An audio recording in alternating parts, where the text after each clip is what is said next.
इस आंदोलन का नेतृत्व तो किसान कर रहा है और संपूर्ण किसान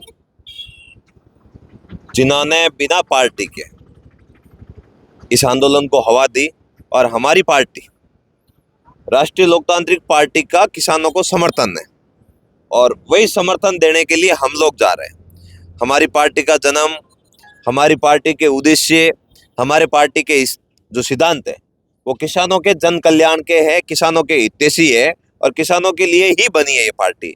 तो किसानों की भला जब दुविधा हो, किसान तकलीफ में हो और हम लोग वहाँ ना जाए, ये हो नहीं सकता। हम हनुमान बेनीवाल जी के सिपाही है और हमें यही बात सिखाई, जब भी किसान तकलीफ में हो आपको किसानों की लड़ाई लड़नी है। गुड़ा मालानी सहित बाड़मेर बालोतरा के किसान काफ़ी लंबे समय से अपने बीमा क्लेम, आदान अनुदान को लेकर परेशान है। कई जगहों पर ये दुविधा उत्पन्न हो गई कि हमने क्लेम डाल दिया, लेकिन कई किसानों के 8 रुपये, 5 रुपये, 7 रुपये, 20 रुपये, 200 रुपये, 500 रुपये ऐसा करके किसानों के साथ बद्दा मजाक किया, जिसका जवाब देने के लिए एक नई सिंगारी गुड़ा मालानी की धरती से उठेगी आज और आगामी समय में पूरे बाड़मेर में ये आंदोलन करवट लेगा। अभी जो वर्तमान की जो सरकार है, सरकार कहाँ है वर्तमान? उनका 2 साल उनके पूरे हुए वर्तमान में सरकार है कहाँ? जब हमने उनसे पूछा था कि किसानों के लिए यहाँ की जो पानी की समस्या है उनको लेकर जब पूछा गया तो उन्होंने कहा कि सारा कुछ सब ठीक है, सब उनके घर में ठीक है, जो मंत्री बने हैं उनके घर में ठीक है, कई मंत्रियों के बेटे ठीक है, कई के पारिवारिक सदस्य ठीक है, जनता तो ठीक है नहीं।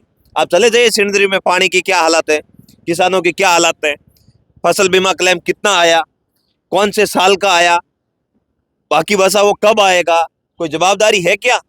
अगर कोई उनके खिलाफ आवाज उठाता है तो उनको खराब लग जाता है। अब ये आवाज हम तो उठा ही रहे थे, विपक्ष के लोग, हम देख रहे हैं उनके भारतीय जनता पार्टी के लोग ही सड़कों पर आ गए। पिछले दिनों बालोतरा में देखा, पूर्व उपसभापति नैनाराम जी माली खुद वहां आकर बता रहे हैं कि इतना बड़ा भ्रष्टाचार हो रहा है या गलत हो रहा है।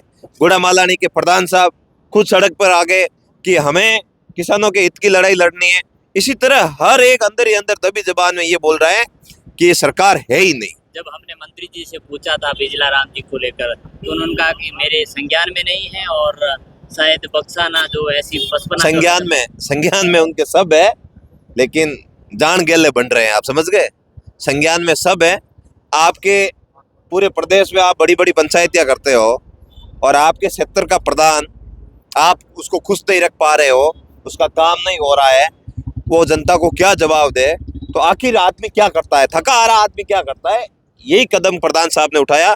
मैं तो प्रधान साहब के साहसिक निर्णय को सलाम करता हूँ। जब हमने बीजेपी के कुछ नेताओं से उनसे बात की थी, उन्होंने कहा कि प्रधान के कंधे पे बंदूक रख, दलित का बेटा पसंद नहीं है बीजेपी को। समझ गए आप? दलित का बेटा क्यों आगे बढ़ रहा है, किसान का बेटा क्यों आगे बढ़ रहा है, इसीलिए उनको ये बात खराब लग रही है। उन मंत्री जी ने कल बयान दिया, कहा ना कि ज्यादा ये इधर उधर के काम नहीं करने चाहिए। अब इधर उधर के काम कौन कर रहा है वो तो आप और हम सबको मालूम है। 2000 बीघा जमीन गुड़ा मालानी के मेन चौराहे पर कौन खा गया वो आप और हम सबको पता है। और किसानों के साथ क्या क्या हो रहा है वो आप और हम सबको पता है। इसका जवाब देने के लिए आज हम लोग संपूर्ण किसान, जो किसान के बेटे हैं, जिनके पिताजी, जिनके रिश्तेदार, जिनके कई पीढ़ियों ने खेती की है, वो सभी लोग आज सड़क पर आएंगे। अभी जो ट्रैक्टर रैली भी है, किसानों के जितने उपकरण हैं जो लोग किसान साथ में लेके आ रहे हैं और गुड़ा मालानी से बाड़मेर के और प्रस्थान कर रहे हैं, आपके नेतृत्व में? नहीं, नेतृत्व मेरा नहीं है, नेतृत्व मेरा नहीं है, मेरा किसानों को समर्थन है। पूरी राष्ट्रीय लोकतांत्रिक पार्टी बाड़मेर, बालोतरा, जालोर, सिरोही, हम सबका समर्थन है। हम किसानों के साथ में हैं और किसान अगर तकलीफ में होगा तो फिर कोई मतलब ही नहीं है।